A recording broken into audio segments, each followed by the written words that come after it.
Ini adalah trik sulap yang mustahil untuk dipecahkan. Sang pesulap menutupi dirinya dengan kain putih dan menghentakkan lantai 2 kali, lalu ia melayang bersama kursi tanpa menunjukkan celah apapun.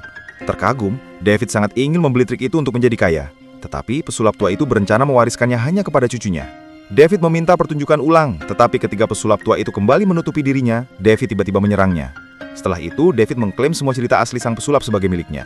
Tak lama, David menjadi pesulap terkenal. Tetapi hukumannya segera datang. Seorang anak laki-laki yang bersemangat mencabat tangannya sebagai penggemar. Tetapi David langsung membongkar triknya. Lalu anak itu mengembalikan cincin yang baru saja dicurinya dan menawarkan untuk melakukan trik yang lebih menakjubkan.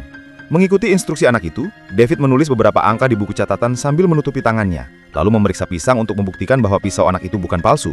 Anak itu mengusap telapak tangannya yang terpotong di atas lembar kertas kosong memperlihatkan angka yang sama dengan yang ditulis David. Namun David mengetahui triknya.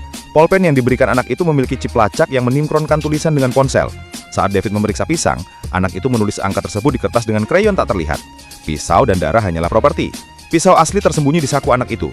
Tersentuh oleh semangat anak itu terhadap sulap, David bersiap memberi tanda tangan. Tapi saat anak itu pergi, ia langsung menuju brankas dan memasukkan angka-angka dari kertas tersebut. David mengejek mengatakan bahwa sugesti psikologi sederhana tidak akan bisa mengungkapkan kode brankasnya. Dengan rencananya terbongkar, anak itu langsung bertanya, apakah David membunuh kakeknya untuk mencuri trik levitasi? David membantah dan menolak menunjukkan isi brankas. Sebelum pergi, anak itu berkata dengan marah bahwa ada cara lain untuk mengirim David ke penjara.